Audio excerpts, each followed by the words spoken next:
आज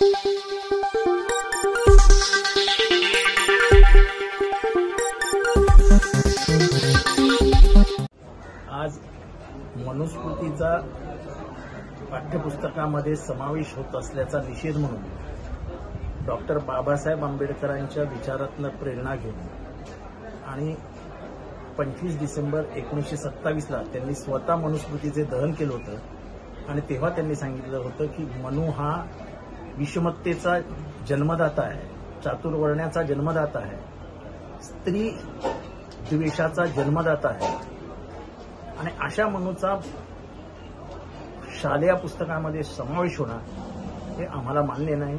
मान्य नसेल आम्ही त्याच्याविरुद्ध आंदोलन करायचं ठरवलं आणि केलं.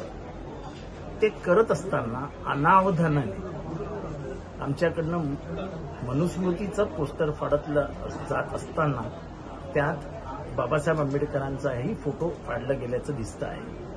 ही आमची अक्षम्य चुकी आहे. त्यामुळे मी ह्या झालेल्या घटनेबद्दल कार्यकर्त्यांकडनं झालेल्या यांच्याबद्दल महाराष्ट्रातील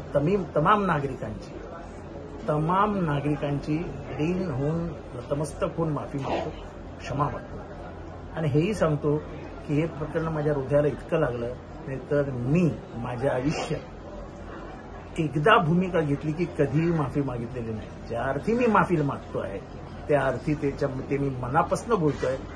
कृपया महाराष्ट्रातल्या जनतेने मला माफ करा.